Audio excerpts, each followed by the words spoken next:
standout picks, but also for both of these teams and the way that they play, it fits that style beautifully. And WE have already banned it. It's removed from the table, so never mind. No zone. It's gone. Yeah, I mean, look, I think this is the right call from WE, just trying to get rid of some of the champions that can guarantee that early game priority. Now, both of these rosters have put pretty high priority on their bot side of the map. WE, we saw them picking the Samira and the Kai'Sa very early in their first series, both in first pick rotations. And then when we look at V5, oftentimes the counter pick in summer was given towards the V5 bot lane, both towards Sam D and PP God.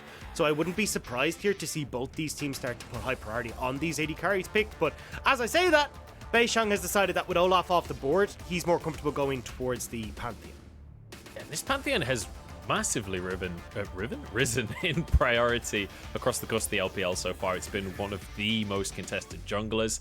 It's going to be a Graves up against him, as well as PP God praising the sun and going for that Leona down in the bottom lane. So getting some CC locked in nice and early. A Talia hover, though, means we could see Pantheon going towards the mid lane here, or maybe even support. Yeah, I assumed that was going to be the Pantheon going jungle. It's where we've seen him most traditionally, but of course can be flexed into a multitude of different roles. I still think they're going to, as you can see here, just hold on to that flexibility. There's no reason to show your cards this early, and will be the Kai'Sa locked in.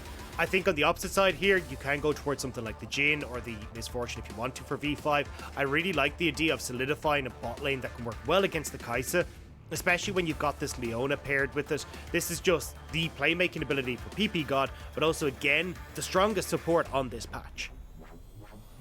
And we're actually going to see a Galio locked in as well. So we have two picks now that could be a support or could go elsewhere. So we'll have to wait and see. I imagine this Galio is going to be the support. Galio has come out as a kind of a counter to both the Alistar and the Leona. So whenever the Leona goes in aggressively, you can then grass forward as the Galio, throw down that taunt, and you can actually turn those fights around. And especially at that level 1 engage, you can bully the Leona out of the bush, get full control of this bottom side, and allow yourself to get the push as this Kai'Sa. So I like the adaptation here for Missing, and I think you've now set yourself up for a reasonably strong bot lane, especially now that V5 haven't locked in any sort of AD carry.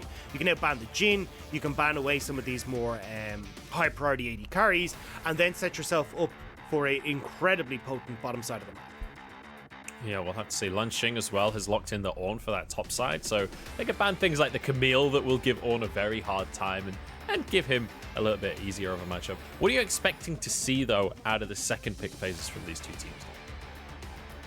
I imagine coming in for V5, I mean, obviously your AD carry, but I also think that what we're going to see is them give that counter pick to Mole. They want to try and make sure that they can get some priority here coming in for Mole.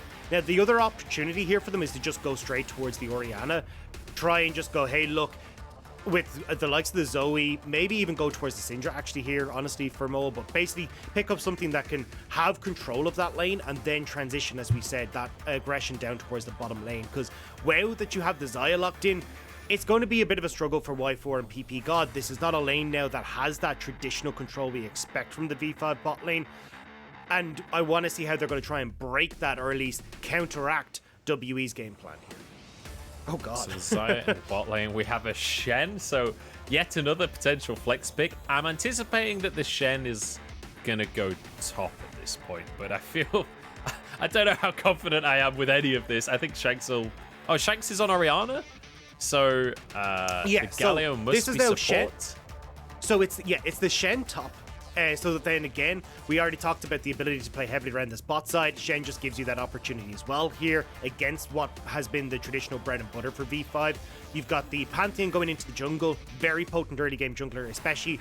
We've seen Pantheons even go for a very quick clear to get that board drinker and then stride into that mid game with a lot of power thanks to that ultimate. And with the Orianna in the mid, Galio support, as we already talked about, very, very strong against this Leona matchup. So overall, I really like the composition from WE, especially with the amount of globals on this team. It is very hard for V5 to try and find any opportunity to push up aggressively. Now, the beauty, at least for V5, is that they are a front-to-back team fight. They are happy to just move as a 5-man unit towards these objectives. but it does mean that they become very vulnerable if they've got to answer for, say, Breathe in a side lane alongside Beishang, and then you can have the double globals with the likes of a Galio Engage or anything else. So it becomes a little bit more difficult for V5 to just find these easy ways of managing to group up and go for these team fights. Well, WE might as well rebrand at this point to Worldwide Esports, because they have pretty much every global in the game on their squad. They got the Shed, they got the Pantheon, they got the Galio, they even got a Kai'Sa that can blast halfway across the map with her ult. So this is going to be a highly mobile game. We set it up earlier, Dagda, as a team that wants to be making picks and snowballing through that. If this ain't a pick comp, I don't know what is. Yeah, I mean, it's the perfect pick comp. You've got like a beautiful 1-3-1 setup. You can come in and just aggressively find any member of V5. Because honestly, as V5, you're going to have to stick Longxing off in the side lane as this Orin to try and deal with this threat in the side lane coming through from Breathe or from Beishang or anyone else. And from that point forward, cool, Breathe, you pop in over here. We can try and engage with the likes of the Galio and even the Pantheon as well, having that big man drop. So there's a lot of opportunities here for WE to find these very long-range engages that can be difficult for the four-man squad of V5 to deal with, especially when you look at the likes of like Syndra and Xayah. These are traditionally carries that like to have the enemy in front of them so they can kite back.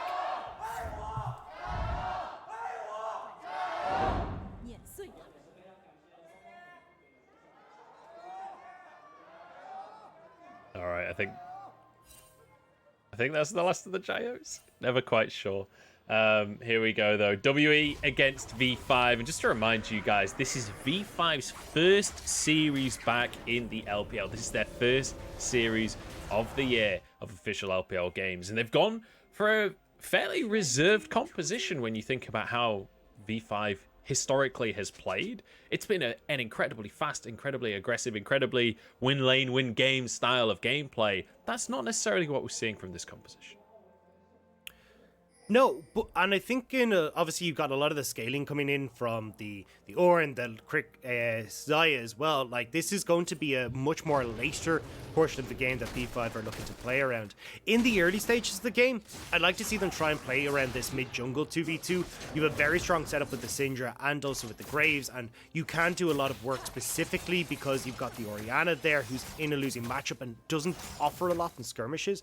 So I think if I'm on V5 side, this is where I'm looking to put a lot of my aggression in the early points of the game. Whereas over on the V5 side, we already talked about how potent this bottom side of the map is for them right now with the winning matchup. Add into the fact that you now have Breathe when he hits that level 6 and has the stand united, same with Beishang. I think from WE's side, getting Jomung ahead is going to be the mainstay carry for this team and how they want to get in towards the mid game and try and push this advantage in their favor. And isn't that just so surprising that WE would be playing around their bot lane? That's Who not would've saw something this we've coming? ever spoken about before. Yeah, if you cast your minds back, ladies and gentlemen, to last year, WE totally focused around playing around Jomung. And there's a reason for that. When you think about... Oh, hang on. We'll come back to the story of Jomung in a moment, because Wei could be in trouble here. PP God has moved over. They're just going to be dropping awards, staying as the buddy system here, missing a Jomung, moving together, get some vision. But the reason that this team plays so heavily around Jomung is when you don't, quite often, Dagda, he has a tendency to go a little too aggressive. Here we go. Beishang's turn to go aggressive here as he's just going to jump in, get some damage down onto Wei. Use the Aegis Assault to stop any return damage, but Smite was used by Wei, and that means Beishang could just snag that blue buff for himself and walk away happily. And this is a really good job from WE. So they use the push advantage that they have in that bot lane. Remember what we talked about? Galio stepping super far forward in the early, or at level 1, guarantees this push bot.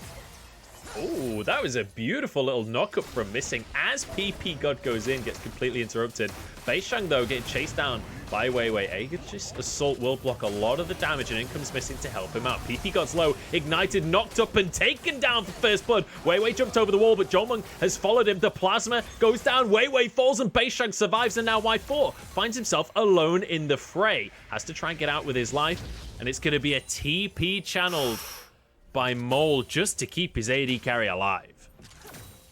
That was disastrous on V5's end of things. So obviously they lose the blue buff, thanks to the support coming in from Jomung and missing the bot side, but trying to catch Beishang in transition, and they end up giving over more kills as well. V5 just not really understanding that, hey look, if we're going to go for these aggressive plays, there's way more CC and even damage honestly right now on the side of WE in that 3-man unit. Breathe now trying to steal away the scuttle on top side, but at least Weiwei will be here to solidify one crab for himself. Weiwei finally gets one small victory for himself, and he's been trying real hard to get them all game, but it has been going the way of Beishang in these skirmishes. And I mean, let's be honest, that was a full-on 3v3 that went the way of WE in the end, but it's not that surprising when you've got things like the Pantheon and Kai'Sa with Halo Blades. They're incredibly strong during these early skirmishes.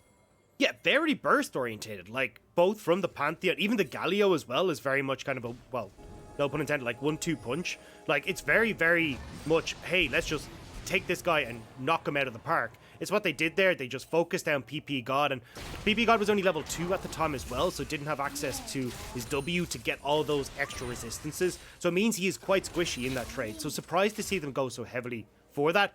But it does give it a lot of power to WE in this bottom side, and is playing into the game plan of what WE are looking for. Get Jomung ahead, but also get this Pantheon as quickly as possible through this Gore Drinker. Gore Drinker is obnoxious in current League of Legends. Patch 11.11 did nothing for it. It's patch 11.2 that talk about nerfing it. It desperately needs it. So the faster Pantheon gets this Gore Drinker, the larger that power spike is going to be, and that's what WE are looking to work with.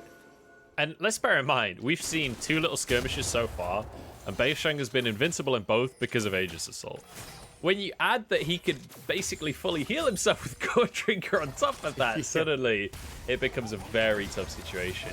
Y4 has cleanse available, but there are no flashes here. Taunt going to come out on both. Y4 will survive, but you'd expect PP God to go down, but the root comes out, and here's Weiwei to answer the play. V5 have turned this one completely on its head, and WE are left to flee for their lives. Jomung alone as he dashes out with the supercharge.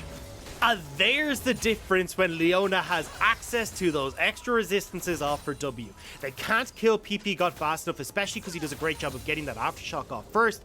You're not able to burst down the Leona, and from that point, with Weiwei having a brilliant job of tracking what Beishang's game plan is, moves down towards the bottom side and helps out V5 in turning that play around. Gorgeous stuff from Weiwei.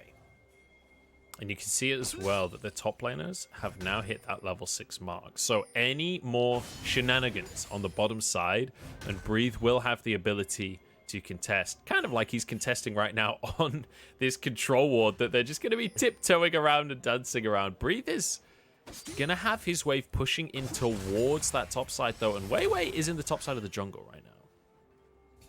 Yeah, he's going to be fine here. I mean, Longxing just wants to freeze this lane, and the problem that you're going to have, though, is that, like, from Longxing's perspective, if you freeze this wave, it is opening up Breathe to try and make these stand united plays. Level 6 has now been hit by the Shen, so you need to be very careful that you're not just giving a free time to Breathe, but at least Longxing, because you got the Call of the Forge God, has multiple different ways, as long as he keeps Vision of Breathe, to cancel out that ultimate. So it's going to be very much kind of a cat and mouse game with the ultimates in the top side of the map. But I believe, again, we're going to see more attention down towards this bottom side of the map. This is really where we're going to try and get both Weiwei, trying to see now with PP God having a little bit more in the tank, if they can turn this around, but also just trying to stop Beishang from enacting the early game. Because again, V5, they scale so much better. So I have to ask a question of, what does Longxing do here? Like, what's the correct play? Because it feels like if he freezes, then he's setting up Breathe to succeed. If they get an extended laning phase, I mean, I don't think Breathe is going to really want to allow that. He's going to want to ult out of the lane. What do you do as the Ornn when TP's on cooldown? The best thing to do is to hold the wave slightly on your side, just because it still means, okay, like, I can keep an eye on Breathe, but I still have the opportunity to very quickly shove this if needed. The issue, of course, is if you overextend here as Longxing, it's very easy for Beishang to come up towards that top side, kill you, and then still unlock Breathe. So you want to try and keep this wave slightly close to your turret, so you're still safe, but able to keep somewhat pressure on. Looks like Jomung has committed to staying in the bottom lane here, but the rest of WE have still tried to contest that. I'm not entirely sure what was going through Missing's head there, because when your AD carries at the bottom side of the map, that's essentially a 4 versus 5. Yeah, I don't want to be taking skirmishes here as WE is on the top side of the map.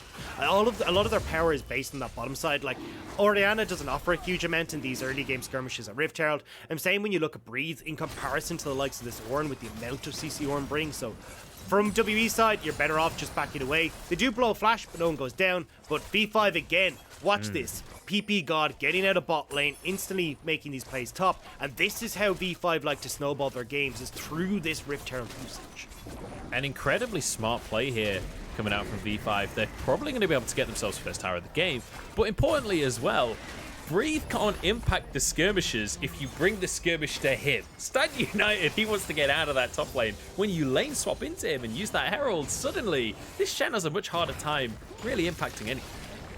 And that's been the go-to strategy in a lot of cases against the Shen, is when you see him hit level 6, try and actually rotate your bot side up and go for a play. Weiwei's had his recall cancelled here, and it looks like Y4 is not interested in helping the team. They're like, Weiwei, you are the sacrifice. The sacrifice has been made. That's his second death And the of the instant pause. The instant pause after going, hold on a second, I need to talk to this guy. Where do you think you're going, huh? But yeah, rolls Y4 up was his like, sleeves. Yeah. And look, you can see Mole on your screen looking between the two going, I don't want to be in the middle of this argument. But it actually does look like Y4 is having an issue, at least with the ref going over towards him there.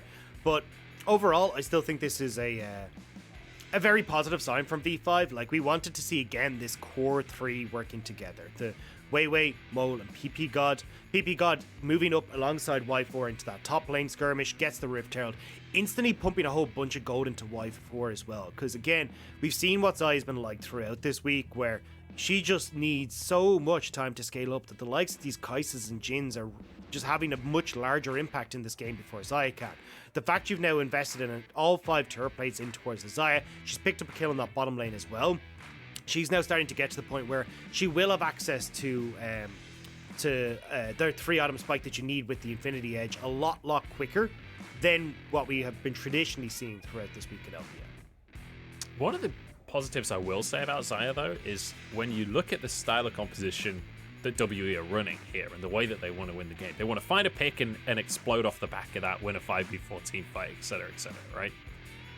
Xayah is one of the best AD carries at surviving those kind of compositions. If it is Y4 that the pick is meant to be happening on, Xayah just leaps into the air, flashes back, zips on out of the fight. We've seen it hundreds of times in the Kai'Sa Xayah meta of, what was it, 2019?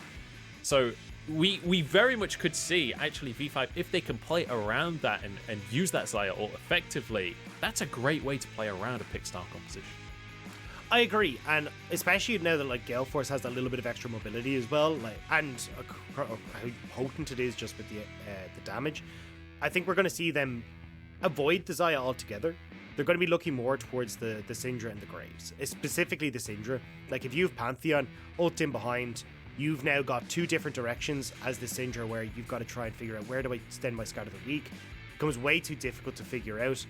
So just Paul diving on this Syndra becomes a very, very easy game plan to execute, and why Mo needs to be so careful as we start to go in towards this mid game, that he's not just getting caught out in a lot of situations. So apparently Weiwei has had a in-game issue, so that's what the pause is for right now, and hopefully they should be able to figure out what the issue is, resolve it ASAP so we can get back into the game. But I do want to go back to something that we mentioned earlier on. With the roster changes that V5 have made to their squad, it's really interesting to see such a dramatically different draft to what we're used to out of V5, with a much more late game focused style. Because when you think back to like playoffs, when you think back to the end of summer, every single game from V5 was like running things like the Kalista in the bottom lane, right? It was like, win the game by 15 minutes, snowball out of control. If we get past 25 minutes in the game, we lose 100% of the time. That was the level of speed at which you expected out of a V5 series. But this composition is very, like, we've got a late game crit AD carry. We've got obviously Syndra doesn't exactly do terribly in the early game, but certainly does well in the late game as well. And then an Ornn on the top side. You've got a scaling jungler in the Graves. Like, this feels like they want to change their identity a little bit this year. Certainly, and I think a lot of that kind of stems from the new guys that they brought in. Like Long Xing has, when he was on LGD, traditionally played a huge amount of Ornn, has been that weak side top laner, and certainly Ornn is something that just has been staple for him for so long that they're just going, okay, cool, let's see what we can do with Longxing's style, see if he can still have that impact when we get towards the later portion. And honestly, I think that a lot of that kind of stemmed from the shot calling and stuff. Like, their early to mid game shot calling in V5 was excellent. The late game shot calling, whenever it did get tested, wasn't that strong.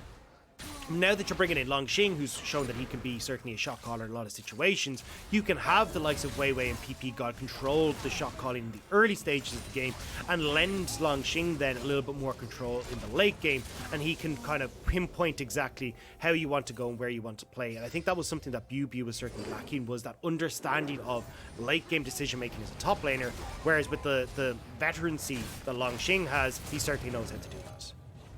Yeah, I mean, Longxing is not exactly a new player. So just a replay of the pick that we saw onto Wei Wei. Stayed a little bit too long, tried to get too much off the back of the Herald play. But ultimately, still a positive play for V5. Like, even with that pick, they still got the first tower of the game. Still great use of the Rift Herald. We quite often see Rift Heralds go to waste. It's good to see it used so effectively here. The difference that you can see, though, for Wei Wei is he has picked up that Gale Force, so has hit that one-item spike, which is incredibly strong for the burst damage on Graves that comes with Gale Force. However, he is sitting behind in farm when it look over at Beishang, and Wei Wei has been very much more focused on the lanes, as you can see, like turning around bot lane plays, working towards Rift Heralds and pushing that in topside. So we can see the differing styles of these two junglers, where Wei Wei, even when he's on stuff like the Graves, is still much more kind of lane orientated, whereas Beishang, even on something like a Pantheon, is still farming up a storm and will have the support of his team to make sure he can do that. Yeah, and this is the nature of jungle right now, and it was a sort of a similar story at Worlds as well, where quite often how quickly and how effectively you can farm the jungle depends on your team, because when counter jungling is one of the most important factors in the jungle at the minute, like, you need to have priority in your lanes. You need to know that your lanes can follow you up and help you out. And Scuttle Crabs especially, the fact that Beishang was able to just waltz in and take the early blue buff away from Wei Wei, all of these small factors add into what's happening with this CS differential. And it's why, I mean, as we said, a lot of these teams are heavily focused on, hey, look, can we get priority mid? What's the story of priority bot lane? Because if, or even on top, at least if you can have priority in one side of the map, it makes things a hell of a lot easier to make that heavy jungle style work, because you can get invades, have the backup from your team. But unfortunately, when you look over the V5 side, we already talked about bot lane being on the back foot. Mole hasn't quite been able to get as much of an advantage in this lane as you would expect. Honestly, this is very well played from Shanks, literally from the get-go. Like, level 1, he invested a whole bunch of mana and his health bar so he could contest Mole, so he could always dip across and help out Beishang if needed on that early invade.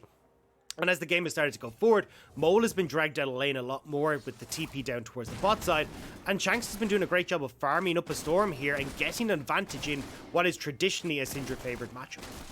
And let's just bear in mind as well that even with the TP that Mole sent towards the bottom side, he didn't actually get involved in a fight. He just walked straight up towards the mid lane. So the CS differential being almost 30 in favor of Shanks is actually very impressive. Like, let's bear in mind that this is a player that we've come into this series saying, look, he looked pretty good in the first series we saw from him, but he's still relatively unproven, relatively untested.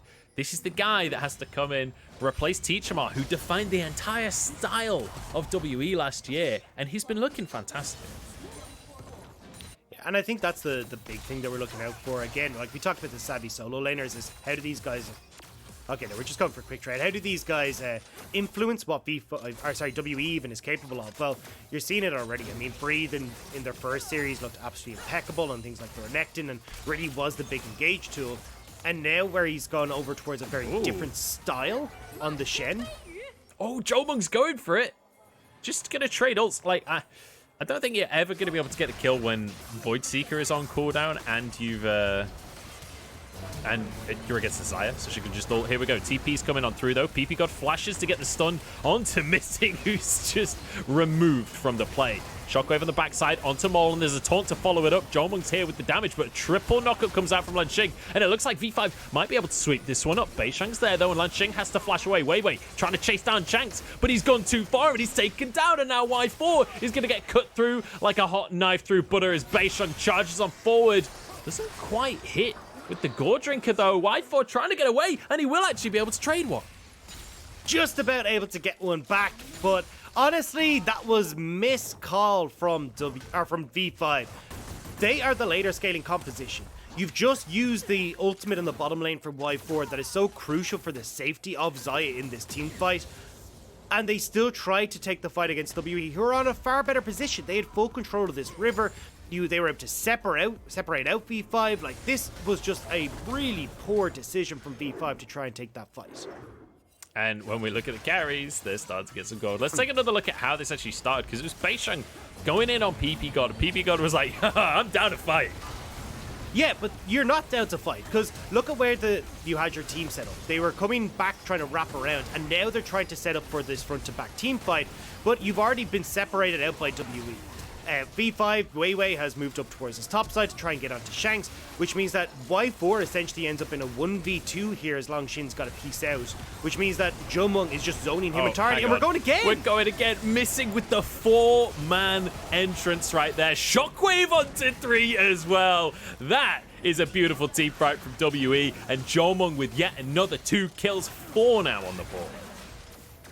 What's the definition of insanity again, Munch? It's doing the same thing over and over again and hoping that it keeps working. Like, I don't know why V5 didn't go, you know what, guys? It didn't work out the first time. What we'll do is give them a whole heap more gold and then see if it works a second time. That's not the strategy. It's a bold move, Cotton. It's not working out. You need to figure out a different plan here. It's a second dragon. It's a Cloud Drake. What you really want to be doing here is V5 instead is building up your carries. Setting Y4 off in towards this mid lane, as you can see now. Let him start to farm up, get some chip damage on towards this mid lane turret, get the standing gold that's on the map. WE are perfectly happy to have you come and fight them like that because their composition right now is incredibly strong. And we're going to get a replay, but again, this is the kind of the pick potential that we were talking about. Delivering this Pantheon in towards the back line. Y4 not having his ultimate up and available, so it was just burnt alongside with all of his summoner spells in the last one, which gives WE a very easy job of getting on towards these immobile backliners and shutting them down. I love how this composition from WE, if you group up like that, you don't get to play. With a Galio ult, with an Orianna ult on top of it, Shen with the taunts, like, you really don't get to play a grouped up fight like that. Hang on, we could have yet another fight. V5 really are playing with fire this game. But let's just remember as well that these fights around the 15 to 20 minute mark, this is WE's comfort zone. This is where they have always thrived as a team. Hang on, Weiwei's going for the fight here. Jomung's going to be fine, but the flash from Mole, cleanse to get away from the stun. Mole's just out of range, he can't use his ultimate. And it means that Jomung gets away. Jomung, yeah, will be able to back. He'll be able to come out onto the map as well and should be able to collect this bottom lane wave if he wants. So Jomung, although does lose the cleanse, doesn't lose out too much in the meanwhile. And this is something that's now becoming a little bit of an issue for V5 is, remember what we talked about with this massive global composition that WE has? It's going to be kind of difficult for you to play off in these side lanes. You can see Weiwei and PP God moving down here to support Mole in case any funny business happens. You've got Y4 who's a little bit safer in mid, but certainly as this game goes on, picking up more farm is going to be difficult. So for V5, the fact that they aren't using the opportunities like these dragons to funnel gold into the key carries on their team means that they'll have more trouble later on picking up that gold and having as much of it. Well, this bot lane tower will go down. It's traded for a mid lane tower here, which does mean we're still at 2 towers apiece. It's going to be the mid lane surviving for WE and top lane surviving for V5 right now. But it wouldn't surprise me too much to see WE try and put some pressure on towards that topside tower. I don't think realistically V5 could contest them if they wanted to. But with no heralds coming up anytime soon, with Dragon up in 2 minutes, maybe WE want to just stick towards the bottom side.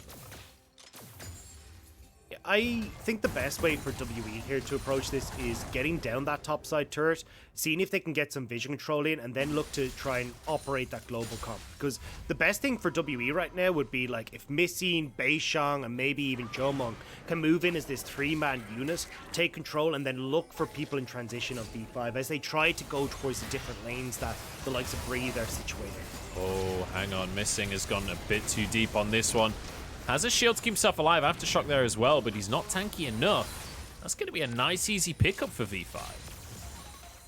And it buys a lot of space for them, because again, if V5 are able to hold on to these outer turrets, that makes things a heck of a lot easier for them as this game goes forward. They'll get time to scale. You see 5 kills already there from Wei Wei. Longxing is going to be only 2 levels away from starting to gift out some of these Ornn items. Like, they're now getting to a point where, okay, I mean, we're starting to crest the hill. Let's see if we can keep this one going.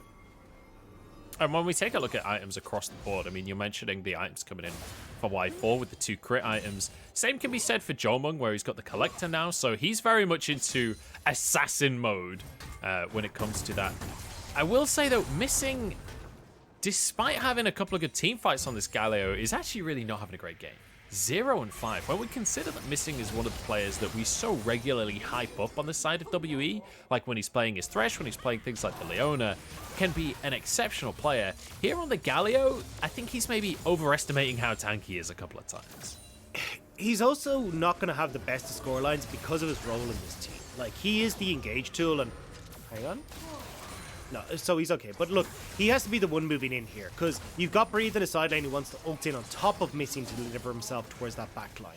Same when you look at like the likes of Beishang, like Missing is essentially going in to be the follow-up on top of that. And he's going to get focused down first. He's not particularly tanky right now, especially when you don't even have your first item complete as the support. So he's going to pay the brunt of this cost. Forge God comes through onto Missing here. Beishang just flies in from the side to get into that one. Breathe forces a flash out from Wei Wei there. I think Wei Wei just realizing he'd gone a little bit too deep for this one. Importantly, that is going to be Beishang's ult used before this dragon fight, but it's in trade for PP God and Lanxing's massive engage tools.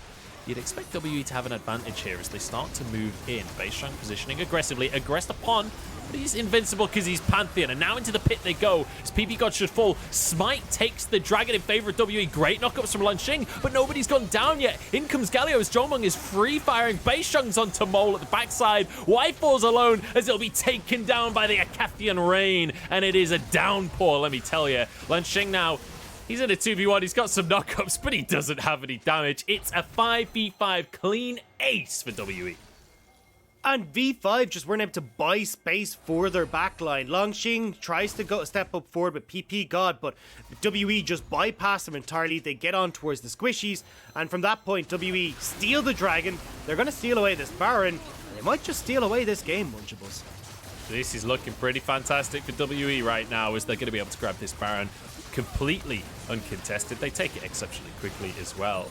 And now V5, yes, they've got a decent amount of scaling on their squad. Yes, they can front-to-back team fight theoretically, but how well can they survive against this Baron push? You can see the play here, though. Like, this is where WE are at their strongest, at this 2-item spike that they picked up. But there's so many different angles at attack here that the front line just disintegrates from V5. You've got Missing, who manages to get on towards Mole and also onto Wei Wei on the top side of the fight. You've got PP God, who's down to Beishang on the bottom side. And Longxing just ends up kind of going, where the hell am I supposed to go here? From that point, WE, with the amount of backline threat coming through from Jomung too, are able to split open this fight, make it very difficult for V5 to find the front-to-back that they're looking for and take the fight as a result. And it feels like Longxing didn't... It's not like Longxing did anything wrong there, right? It's just that there's so much mobility from WE that, like you say, the front line just separates. They can't cover all sides. They can't front to back because WE are at the front and the back. And that's the thing, I would have preferred to see in that fight if V5 had actually maneuvered themselves up into the choke point. This makes it a lot more difficult for like Breathe and Beishang and Shanks to actually find the opportunities to get onto like the likes of Wei Wei, and then you can regroup as V5, and as WE all congregate in that pit, you can try and take that fight. It's just the positioning on these, the angle of attack for V5 was just not playing into the strengths of this composition. So we see Jomung and Shanks here very much slow pushing with this Baron wave. They're trying to buy time for the rest of the squad to start to pressure onto towers. You can see they're going to pressure all across the map. Breathe in the bottom lane, but obviously he's Shed. He can join up with the rest of the squad as soon as anything happens from the side of V5. And again, they're just trying to put this little bit of chip damage down. Beishang, the other global, is in the mid lane pushing. Yeah. Like, you have a Pantheon mid, so he can get over. You got a Shed bot, so he can... This is the perfect, like, split push composition. But this is the thing. It's like, you scratch my back, I'll scratch yours. It's like, okay, well, Beishang's pushing mid. If Beishang's in trouble, we got Shen who can come in and Galio can come in from top side. If they invest too many players to the bot side, Beishang transitions down to the bottom lane. You've got like everyone just protecting all points in time, and it's just like, what the hell do you do as V5? You commit members anywhere, you're still losing out on the map. Yeah, so Breathe is going to be pressuring on the bot side. Just staying out of range, though. Has to stay safe, because realistically, you would think that the way V5 could punish is to try and commit onto... Oh, hang on, Y4. Ult for ult with the AD carries there. Over the wall now onto Lanxing, and that's a lot of CC. He is not tanky enough to deal with this just yet. And you see, as soon as anyone's caught, everyone just slams across the map into the fight. And it's classic WE. These picks are their bread and butter all the goddamn time. They get the pick onto Lanxing there. Now they get this bottom lane tower. They've already picked up that tower at the top. Mid isn't long for this world either. Like, this is just beautiful, clean closeout from WE. And what we all hoped for. What we wanted to see when we saw this WE team on paper. That was close. PP God nearly catches missing. But importantly, this is also respectful from WE. If there's one negative we could say about WE from last year, it's that sometimes they didn't necessarily play the safest, most respectful League of Legends. But you see a minute left on the Dragon, immediately everyone resets, and now WE come back onto the map. They're already on Soul Point. If they get this Ocean Drake, they'll have an Ocean Soul. And at that point, I think that's over for V5. And you haven't crested the item breakpoints for V5 yet. 3 items was what we said. They haven't hit that yet. You're still waiting on that Infinity Edge coming through from Y4. WE are still incredibly strong right now, especially Shanks having just finished off that Void Staff. With the 10,000 gold lead they have, WE should be able to take this fight if they're able to play correct. Here we go. Keep your eyes on Jomung flying towards the back line with his Killer Instinct. It's going to be Lanxing's ult used for very little. By the way, Breathe is just pushing. Yeah. He's looking for an in-hit right now. In they go. Beishang quite happy to tank everybody up. Actually has a stopwatch to keep himself alive as well. Jomung's gone onto the back line, onto Mole. He's 1 versus 4 right now. The rest of the squad finally catching up to help him out, and he survives the skirmish. In goes Breathe, and down goes the entire squad for V5. This is the perfect way to play this composition. WE have played a blinder. WE have absolutely knocked this composition out of the park. Understanding where their strengths are, how to get Beishang into the key members of V5 at pretty much every point in time. They have an exposed Hibber in the top lane. They can just look to end.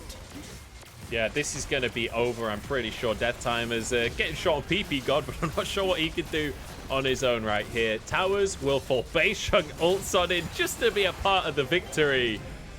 And wow, what a way to start the series. 20-8 scoreline as WE show us that they have put in work during the offseason. And it paid off beautifully. Like, literally from the get-go, WE came in with a game plan, playing around this bottom side of the map, making sure that you could get this Pantheon to get Jomung ahead.